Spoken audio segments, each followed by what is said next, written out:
നമസ്കാരം. European ഫ്യൂച്ചറും American ഫ്യൂച്ചറും നൽകുന്ന സൂചനയനുസരിച്ച് ഇന്നത്തെ ട്രേഡിംഗ് സെഷനിൽ ഇന്ത്യൻ മാർക്കറ്റിൽ ഒരു ഗ്യാപ് ഡൗൺ ഓപ്പണിംഗ് വേണം നമ്മൾ പ്രതീക്ഷിക്കാൻ.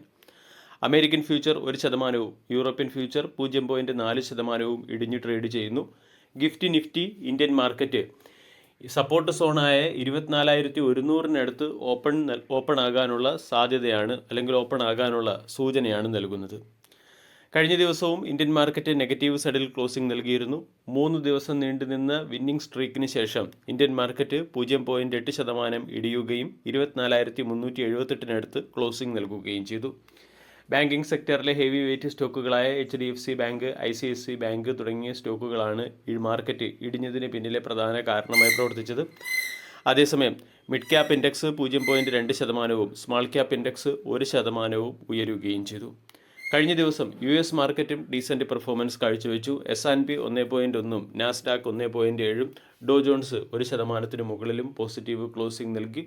US-ഉം ഇറാനും തമ്മിലുള്ള വെടിനിർത്തൽ ധാരണ 2 ആഴ്ചയിലേക്ക് കൂടി എക്സ്റ്റെൻഡ് ചെയ്തതിൻ്റെ ഇമ്പാക്റ്റാണ് കഴിഞ്ഞ ദിവസം യൂറോപ്യൻ മാർക്കറ്റിൽ പ്രകടമായത്.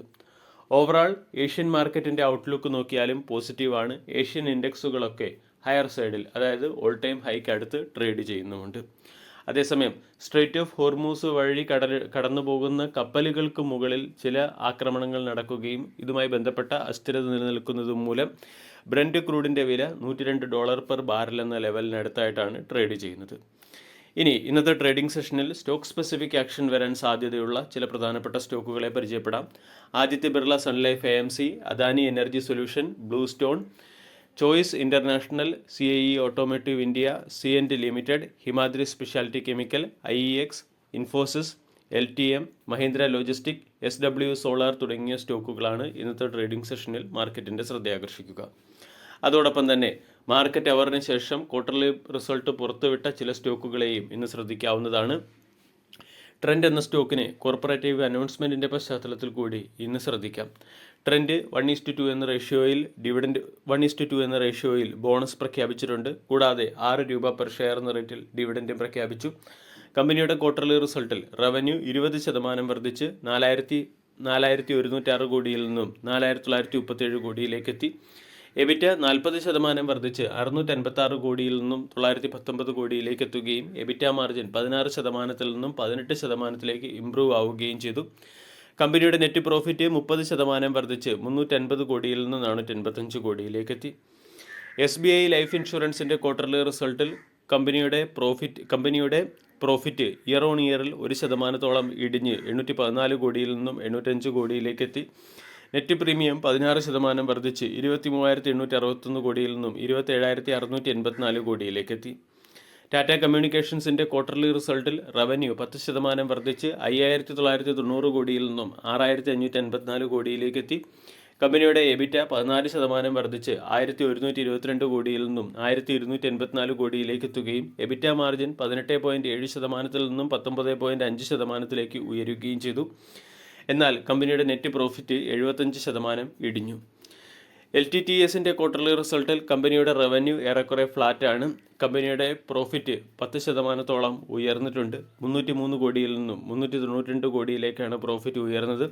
EBITDA മാർജിൻ 14.8%-ൽ നിന്നും 15.2%-ലേക്ക് ഉയരുകയും EBITDA 4.8%-ൽ നിന്നും 4.5%-ലേക്ക് ഉയർന്ന് 412 കോടിയിൽ നിന്നും 435 കോടിയിലേക്ക് മെച്ചപ്പെടുകയും ചെയ്തിട്ടുണ്ട്. കമ്പനി $40 പെർ ഷെയർ എന്ന റേറ്റിൽ ഡിവിഡൻഡും പ്രഖ്യാപിച്ചു. ഡെൽറ്റ കോർപ്പിൻ്റെ ക്വാർട്ടർലി റിസൾട്ട് പ്രതീക്ഷിച്ചതുപോലെ തന്നെ മോശമാണ്. നെറ്റ് പ്രോഫിറ്റ് 90% ഇടിഞ്ഞപ്പോൾ റവന്യൂ 11% ഇടിഞ്ഞു. EBITDA 34.8% ഇടിഞ്ഞ് 42 കോടിയിൽ നിന്നും 27 കോടിയിലേക്ക് എത്തുകയും EBITDA മാർജിൻ 23.2%-ൽ നിന്നും 17.2%-ലേക്ക് എത്തുകയും ചെയ്തു. Oracle financial service $270 per share എന്ന റേറ്റിൽ ഡിവിഡൻഡ് പ്രഖ്യാപിച്ചിട്ടുണ്ട്. OFSSൻ്റെ റവന്യൂ 5% വർദ്ധിച്ചപ്പോൾ EBITDA 29% വർദ്ധിച്ചു. EBITDA മാർജിൻ 40%-ൽ നിന്നും 50%-ലേക്ക് ഉയർന്നപ്പോൾ പ്രോഫിറ്റ് 38% ഉയർന്നു. ഇനി മറ്റ് ചില പ്രധാനപ്പെട്ട സ്റ്റോക്കുകളിൽ വന്ന ലേറ്റസ്റ്റ് അപ്ഡേറ്റ് കൂടി മനസ്സിലാക്കാം. ഒന്നാമത്തേത് ഭാരത് ഇലക്ട്രോണിക്സ്. ഡിഫൻസ് പബ്ലിക് സെക്ടറിൽ നിന്നും ഭാരത് ഇലക്ട്രോണിക്സ് എന്ന കമ്പനിക്ക് 569 കോടി രൂപയുടെ ഓർഡർ ലഭിച്ചിട്ടുണ്ട്. രണ്ടാമത്തേത് ഇൻഫോസിസ് ആണ്. ഇൻഫോസിസ് ഓപ്പൺ എഐയുമായി ചേർന്ന് ഒരു സ്ട്രാറ്റജിക് ഡീലിൽ ഒപ്പുവെച്ചിട്ടുണ്ട്. കൂടാതെ ഇൻഫോസിസിൻ്റെ ക്വാർട്ടർലി റിസൾട്ടും ഇന്നാണ് പുറത്തു വരുന്നത്. ടെക്സ്മാക്കോ റെയിൽ എന്ന കമ്പനിക്ക് സൗത്ത് വെസ്റ്റേൺ റെയിൽവേയിൽ നിന്നും 7.7 കോടി രൂപയുടെ ഓർഡർ ലഭിച്ചതുകൊണ്ട് സ്റ്റോക്കിനെ ശ്രദ്ധിക്കാവുന്നതാണ്.